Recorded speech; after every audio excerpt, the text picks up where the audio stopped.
To my fellow workers in the government, si Engineer Alan Tibakatan, the Provincial TESDA Director, sir, may buntag sa akong mga kauban sa buhatan ng sa Philippine Coconut Authority, no?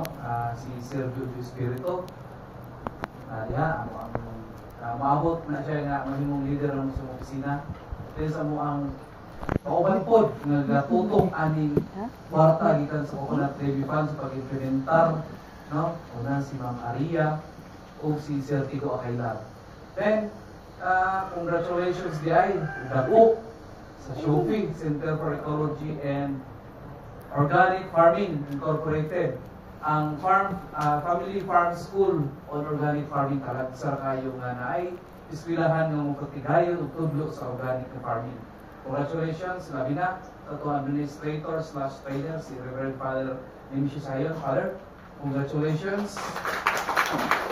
And for ang partner na to si Ma'am Marivic Alita, Ma'am, congratulations. And to all of you graduates, competitors of this Organic Agriculture in situ, dili lalim ang inyong pagbilin sa iyong panimalay, no? Karoon na makatuon yung mga ipasaw, yung mga itugway, yung dali-dali pamukuli, karoon na makuha sila, mahipos utro, pero nga naamoy na sabta na tunan sa inyong training Organic Agriculture.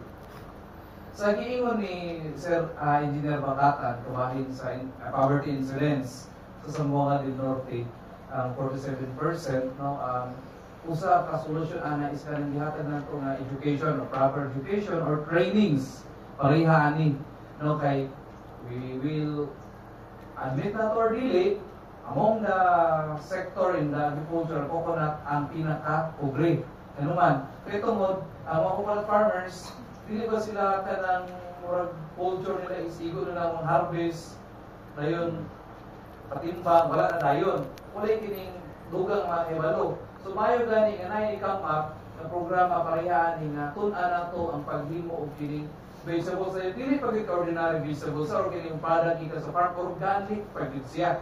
Organic kanang yung tunon ka organic.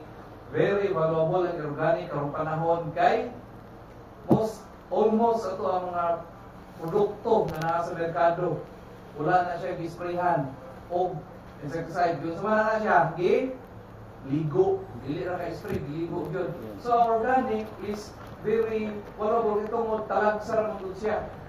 No? So mo na nga natay kining mga trainings kinahanglan nato ito sa mag-uwa sa lubi kay ang atong lubi is by default is saman organic kay wala may gidapat nga chemical.